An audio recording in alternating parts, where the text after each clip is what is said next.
بسم اللہ الرحمن الرحیم الحمد للہ وکفى وسلام علی عباده الذین اصطفى اما بعد۔ عزیز دوستو، بزرگوں، اس وقت کے صورتحال، موجودہ صورتحال ملک ہندوستان کے اور پوری دنیا کا بہت ہی تشویشناک ہے۔ عزیز دوستو، بزرگوں، ہم لوگ اپنے بچوں کے بارے میں کس قدر فکر مند ہونی چاہیے ہمیں اس لحاظ سے ہم فکر مند نہیں ہیں۔ آج ہمارے بچے مسجدوں کے اندر آ رہے ہیں یا نہیں آ رہے ہیں، اس کے بارے میں ہم سب فکر مند نہیں ہیں۔ ہمارے بچوں کو قرآن کی تعلیم، رسول اللہ صلی اللہ علیہ وسلم کی سیرت کے تعلیم سے ہم آگاہ کرا رہے ہیں یا نہیں کرا رہے ہیں، ہم اس چیز کے بارے میں کوئی فکر مند نہیں ہیں۔ میرے عزیز دوستو، بزرگوں، اپنی بچوں کا اور اپنے بچیوں اور بچوں کا ایمان کا اگر حفاظت کرنا ہے اور اس کو اگر ایمان کے ساتھ اس دنیا کے اندر موجود رکھنا ہے، تو آپ کو سب سے پہلا نمبر پہ مدارس اور مکاتب اور خاص کر کے اندر مسجدوں کے اندر مکتب کا نظام ہونا بہت ضروری ہے۔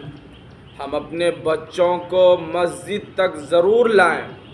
حضرت مولانا علی میاں ندوی رحمۃ اللہ علیہ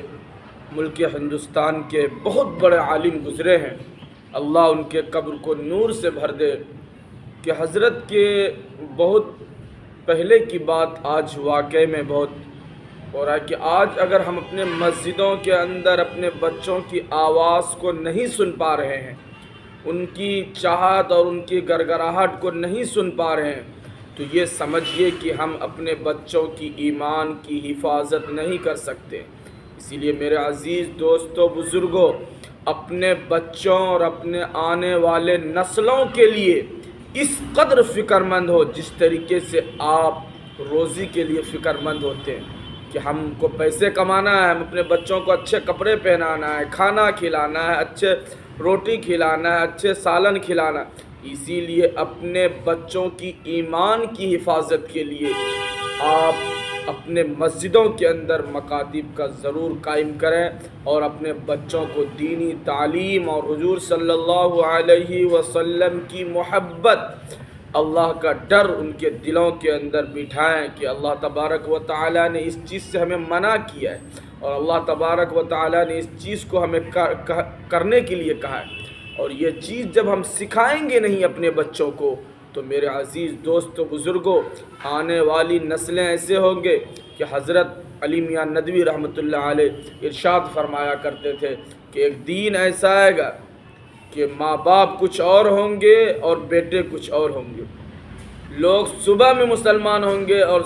شام میں کافر ہو جائیں گے۔ اس کے لیے ہمیں اپنے دین کو مضبوط سے پکڑنے کے لیے، اپنے ایمان کو مضبوط بنانے کے لیے حضرت محمد صلی اللہ علیہ وسلم کی سیرت اپنی زندگی کے اندر صحیح تعلیم اور تربیت کے ساتھ اتارنا ضروری ہے۔ ہم اپنے بچوں کے سینے کے اندر قرآن کی تعلیم اور آپ صلی اللہ علیہ وسلم کے اخلاق اور کردار کے بارے میں اگر ہم نے اپنے بچوں کو نہیں بتلایا، میرے عزیز دوستو، بزرگوں، ہم اپنے بچوں کی ایمان کی حفاظت نہیں کر پائیں گے۔ اس وقت صورتحال بہت ہی خطرناک ہے جسے بیان کرنا تک مشکل ہے۔ آج ہمارے گھروں کے اندر جوان بچیاں اور بچے اس قدر دنیا کے رغبت میں پھنسے ہوئے ہیں، دنیا کے رسم و رواج میں پھنسے ہوئے ہیں کہ جس سے ہم اپنے بچوں کو ابھارنا، ان سے بچانا بہت مشکل ہو گیا ہے۔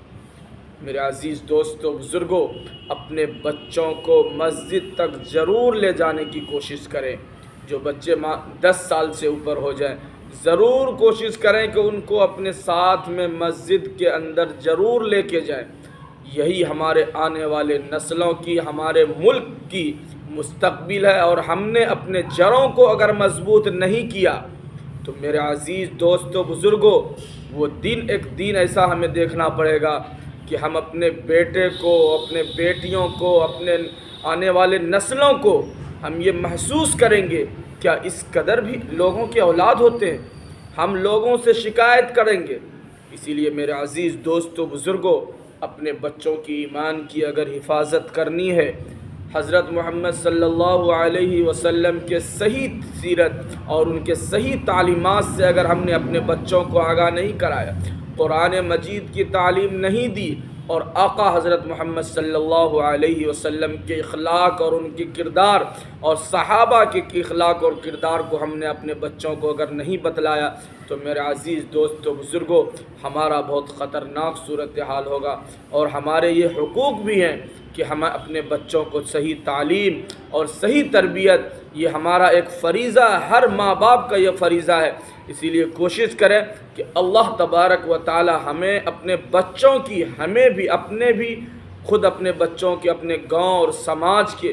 اللہ تعالیٰ سبھی کو ایمان کو مضبوط بنائے، اور اللہ تبارک و تعالی ہمیں صحیح دین کو، صحیح طریقے سے قرآن کو سیکھنے کی توفیق عطا فرمائے۔ اللہ تبارک و تعالی پورے عالم اسلام کو حضرت محمد صلی اللہ علیہ وسلم کی سنت اور ان کے شریعت اور ان کے احکامات اور اللہ کا دلوں کے اندر ڈر اور خوف رکھنے کی توفیق عطا فرمائے۔ اللہ تبارک و تعالی ہمیں بھی اور آپ کو بھی اور پورے دنیا کو اللہ تبارک و تعالی حضور صلی اللہ علیہ وسلم کی سنت اور ان کے شریعت پر عمل کرنے کی توفیق عطا فرمائے۔ آمین۔